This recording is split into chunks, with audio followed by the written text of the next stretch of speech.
रोजाना सबसे पहले अनुपमा सीरियल देखने के लिए हमारे चैनल को सब्सक्राइब करें। एपिसोड के स्टार्टिंग में हम देखते हैं अनु बहुत गुस्सा करती है। वो बोलती है कि बस अब मैं इन लोगों के खिलाफ एक भी शब्द नहीं सुनूंगी। अगर किसी ने भी इन लोगों को हाथ भी लगाने की कोशिश की ना तो मुझसे बुरा कोई नहीं होगा। इधर प्रेरणा अपनी मम्मी को देखती है जो कि हंस रही होती है। जैसे ही वो देखती है कि प्रेरणा उसे देख रही है तो रजनी शांत हो जाती है। इधर हम देखते हैं अनु सब चौल वालों को बोलती है, आप लोग एक बात को हमेशा याद रखना, अगर मैं आप लोगों के लिए लड़ सकती हूँ ना तो मैं आप लोगों से भी लड़ सकती हूँ। अनु बोलती है कि तुम लोग मर्द होकर औरत को धक्के मारकर यहाँ से निकालना चाहते हो। मुझे यहाँ आए कितना ही समय हुआ है लेकिन फिर भी आप लोग मुझ पर इतना भरोसा करते हो। आप लोगों ने मुझ पर भरोसा करके मुझे पावर ऑफ अटॉर्नी दे दी। आप लोगों ने अपना सब कुछ मुझे दे दिया। लेकिन जस्सी यहाँ पर पिछले 6 सालों से रह रही है। क्या आप लोग उस पर इतना भी भरोसा नहीं कर सकते? उसे आप लोगों की सबसे ज़्यादा ज़रूरत है। आप लोग कैसे पड़ोसी हैं? मैं मानती हूँ कि ईशानी को आप लोग नहीं जानते हो, वो तो मेरी रिश्तेदार है, लेकिन जस्सी को तो आप लोग अच्छे से जानते हो ना। आप लोग कैसे पड़ोसी हो? मैं जानती हूँ जस्सी को गुस्सा बहुत आता है, ये मुंह फट है, जो भी हो सामने बोल देती है। लेकिन आप लोग इसके कैरेक्टर पर उंगली कैसे उठा सकते हैं? आप कैसे किसी भी औरत के कैरेक्टर पर उंगली उठा सकते हैं? चोल की एक औरत बोलती है कि पता नहीं ये लोग रात रात भर घर से बाहर रहते हैं, कहाँ जाते हैं। अनु बोलती है कि ताई 1 मिनट, मैं भी तो फिल्म इंडस्ट्री में काम करती हूँ, मैं भी रात को लेट यहाँ पर आती हूँ, इसका मतलब मेरा भी कैरेक्टर ख़राब है? मुझे भी सेट से आने में देर हो जाती है, मैं वहाँ पर खाना बनाने का काम करती हूँ, जैसे वहाँ पर डांस सिखाने का काम करती है, तो हम दोनों में फ़र्क क्यों? और हाँ, हमारे चोल में भी तो कितनी सारी लड़कियां हैं जो कॉल सेंटर पर काम करती है, वो रात को जाती है, सुबह वापस आती है, तो क्या आप लोग उनके भी कैरेक्टर पर उंगली उठाएंगे? और आपने ये क्या धारणा बना रखी है, ये फिल्म सेट पर काम करती है तो इसका कैरेक्टर तो ख़राब ही होगा। फिल्म लाइन में जो भी लोग हैं उन लोगों से बात मत करो, उन लोगों को घर भाड़े पर मत दो। अगर आपको फिल्म लाइन वाले लोगों से इतनी ही ज़्यादा प्रॉब्लम है तो आप लोग फिल्में देखने के लिए क्यों जाते हो? दिन भर घर में टीवी सीरियल क्यों देखते रहते हो? जब भी कोई भी फंक्शन होता है तो फिल्मों के गानों पर डांस क्यों करते हो? अगर सामने आपको कोई भी फिल्म लाइन का आदमी दिख जाता है तो आप उसके पास पहुंच जाते हो ऑटोग्राफ लेने के लिए और सेल्फी लेने के लिए। ऐसा क्यों करते हो? अगर आपको प्रॉब्लम है ना तो आपको सभी लोगों से प्रॉब्लम होनी चाहिए जो फिल्म इंडस्ट्री में काम करते हैं। अगर इन लोगों से आप लोगों को इतनी ही प्रॉब्लम है तो टीवी सीरियल और फिल्म्स हमेशा आपके घर में क्यों चलती रहती है? ये सब कुछ सिर्फ एक कला है, और कला है ना वो माँ सरस्वती का आशीर्वाद होती है।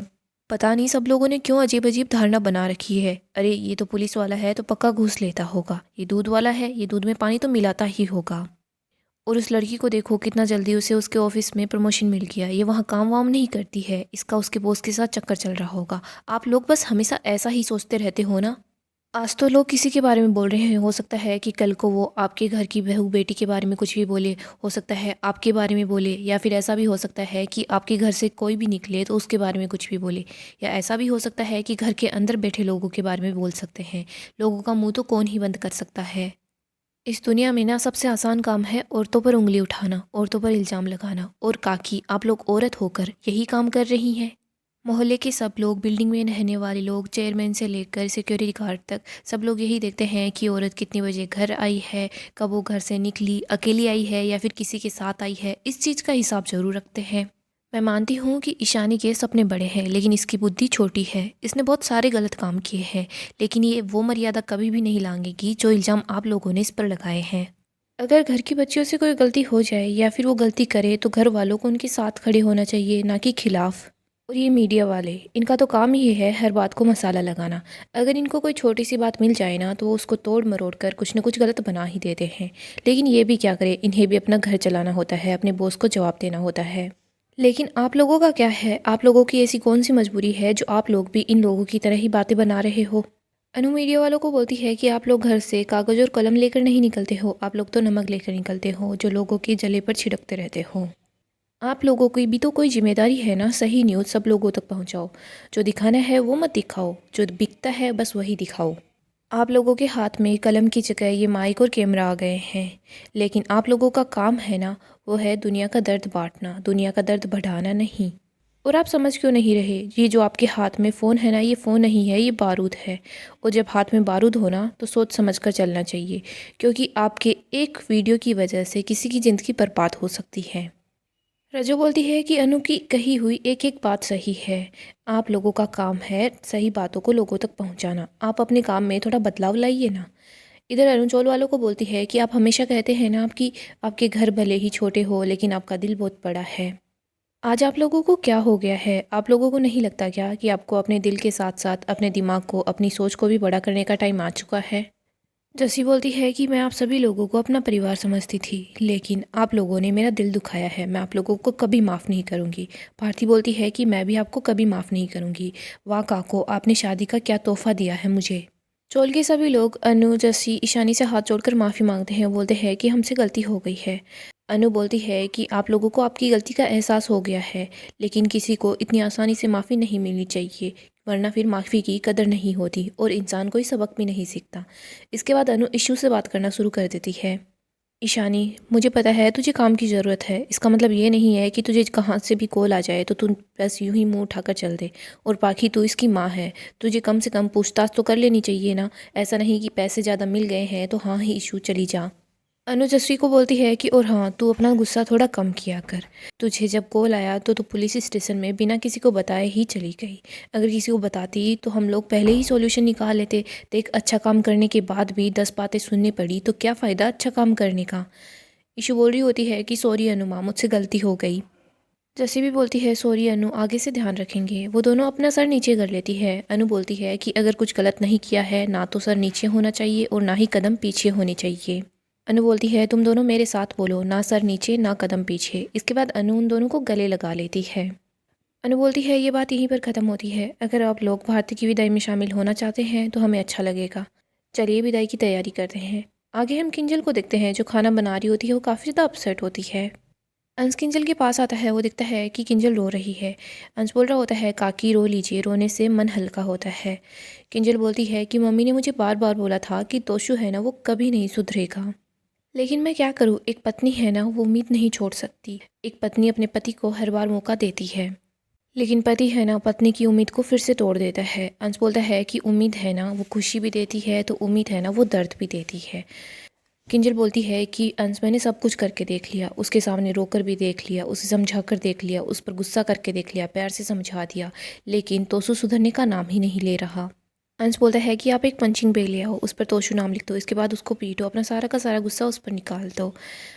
किंजल स्माइल करती है, वो बोलती है कि मम्मी है ना जब भी उदास होती थी तो मम्मी के पास समर था और मेरे पास है ना समर का अंश है। इसके बाद अंश किंजल को गले लगा लेता है। किंजल स्माइल करती है। आगे हम मोटिवा को देखते हैं, जो प्रेम को बोली होती है कि टिंकू तू अभी के अभी राही को लेकर यहाँ वापस आ जा, चाहे तुझे ऑटो से ही आना पड़े। इधर ख्याति बोलती है वाह, आप इतना गुस्सा करेंगी ना तो आपका बीपी बढ़ जाएगा। मोटिवा ख्याति पर गुस्सा करती है। ख्याति को बोलती है कि तुम्हारे ज्ञान देने से कम हो जाएगा क्या, लोगों को बस बहाना चाहिए उंगली उठाने के लिए, और अनुपमा जी के परिवार ने वो बहाना दे ही दिया है। तुम्हारी बहू वो बार बार अपनी माँ से मिलने के लिए चली जाती है, घर पर काम करना होता है तब तो उसकी पढ़ाई खराब होती है, अब उसकी पढ़ाई खराब नहीं हो रही क्या। जैसी माँ वैसी बेटी, हर बार नई शुरुआत करती है, नया सफ़र, लेकिन 1000 बार उन्होंने नई शुरुआत कर दी है। तुम ही बताओ उन्हें कुछ मिला है क्या। कैती बोलती है सॉरी बाल, लेकिन आप है ना आजकल श्रीनाथ जी से ज़्यादा अनुपमा जी का नाम ले रही हैं। इतना याद उनको भी नहीं करते हैं जिन्हें हम दोस्त समझते हैं, लेकिन आप तो अनुपमा जी को दुश्मन समझती हैं। मोटिबा कुछ नहीं बोल पाती। कैती बोलती है कि मैं राही को कॉल कर दूंगी, हो सके जितना जल्दी वो लोग यहाँ आ जाएंगे। हम मोटिबा को देखते हैं, वो कुछ भी नहीं बोल पाती है। आगे हम भारती को देखते हैं, उसकी विदाई की रस्म चल रही होती है। अनु बोलती है बेटियों की हर बात है ना बहुत अच्छी होती है, लेकिन एक बात है वो सबसे बुरी होती है, वो बहुत जल्दी बड़ी हो जाती है और उसके बाद घर से विदा होकर चली जाती है।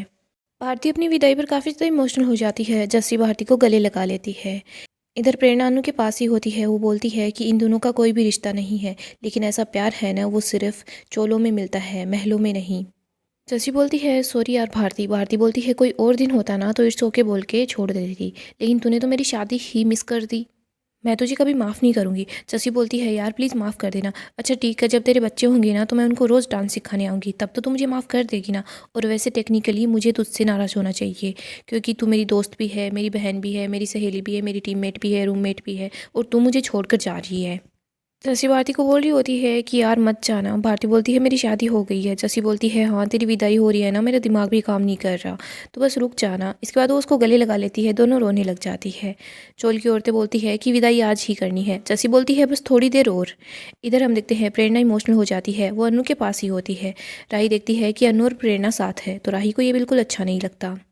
भारती सरिता के पास जाती है, उसको भी गले लगा लेती है, बोलती है कि सभी लोगों का ख्याल रखना। भारती रिदा के पास जाती है, उसको बोलती है कि हमारी डांस रानी की टीम कभी नहीं टूटनी चाहिए। रिदा बोलती है तू फिक्र मत कर, हम ना कभी अनु का साथ छोड़ेंगे और ना ही हमारी टीम टूटेगी।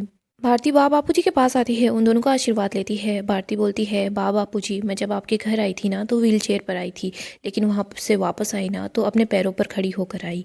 आप लोगों ने मेरा बहुत ख्याल रखा। बा भारती को चाबी देती है। भारती बोलती है ये चाबी किसकी है। बा बताती है कि ये अहमदाबाद वाले घर की चाबी है। तू मत सोचना कि तेरा सिर्फ यही मायका है, तेरा वो घर भी तेरा मायका है, तू जब चाहे वहाँ आ सकती है। भारती बा को गले लगा लेती है। बापूजी बा को बोल रहे होते हैं लीला, कभी कभी तो तू मेरा दिल जीत लेती है। भारती राही के पास आती है। राही भारती का टीका ठीक करती है। भारती बोलती है कि राही, कहते हैं कि जो दुल्हन के माथे का टीका ठीक करता है ना, पप्पा उसके माथे की सारी जो सिकन है ना वो दूर कर देता है। भारती बोलती है कि राही, हमारी अनुताई है ना, इनकी तुम जान हो, ये तुम पर अपनी जान छिड़कती है। अब तुम कभी भी ना इन पर गुस्सा मत करना, ये हमेशा सब लोगों की हेल्प करती है और लास्ट में खुद अकेली पड़ जाती है, इन्हें अकेला मत छोड़ना। राही बोलती है कि बिल्कुल नहीं छोड़ूंगी। इसके बाद राही भारती को गले लगा लेती है। राही बोलती है कि अगर कभी ज़रूरत हो ना तो हमेशा याद रखना कि तुम्हारा एक मायका है। प्रेम बोलता है कि और हाँ, मायके में तुम्हारा एक भाई भी है। इधर प्रेरणा बोलती है कि ससुराल में ना डर के रहना और ना ही दब के रहना। भारती सब लोगों से मिल लेती है। इसके बाद वो फिर से अनु के पास आती है, अनु को गले लगा लेती है। गाइस, डेली अपडेट के लिए आप हमारे चैनल को सब्सक्राइब करें, साथ ही साथ वीडियो को लाइक भी कर दें। दोस्तों, अनुपमा के साथ हो गया है बहुत बड़ा धोखा। भारती को ये बात पता चल जाती है। भारती अपने नए घर के अंदर उन पेपर्स को देख लेती है जिन पर रजनी ने धोखे से अनु से सिग्नेचर करवा लिए थे। यहाँ पर भारती को पता चल जाता है कि उसकी सास है ना वो चोल को तुड़वाने वाली है। भारती बोल भी रही होती है कि आप अनु की ताई के साथ ऐसा कैसे कर सकती हैं। रजनी बोलती है अगर तुम्हें अपने ससुराल में रहना है ना तो तुम्हें मेरी बात माननी होगी, वरना मैं अपने बेटे को बोलकर तुम्हारा तलाक करवा दूंगी। भारती बेचारी कुछ नहीं बोल पाती। इससे पहले जब भारती की विदाई हो रही होती है तो सभी लोग काफ़ी ज़्यादा खुश होते हैं। अनु बोलती है कि हम लोग डांस करेंगे तेरी विदाई पर। सभी लोग डांस करते हैं और हंसते हंसते भारती को विदा करते हैं। इधर रजनी भी बहुत खुश होती है। उस विदाई की वजह से, शादी की वजह से खुश नहीं होती। वो तो इसलिए खुश होती है क्योंकि उसे जो चाहिए था वो उसे मिल चुका है। वो सोचती है कि अब बस मेरा काम तो हो गया है, जल्दी ही हम लोगों के पास इतने सारे पैसे आ जाएंगे जितना मैंने सोचा भी नहीं था, और अन्नू के साथ वो होगा जो अन्नू ने नहीं सोचा था। इसकी अच्छाई है ना मेरे तो बहुत काम आई है, लेकिन अन्नू की जो अच्छाई है ना अन्नू पर ही भारी पड़ गई है। सो दोस्तों, नेक्स्ट एपिसोड की अपडेट के लिए आप हमारे चैनल को अभी सब्सक्राइब करें, साथ ही साथ वीडियो को लाइक करना ना भूलें।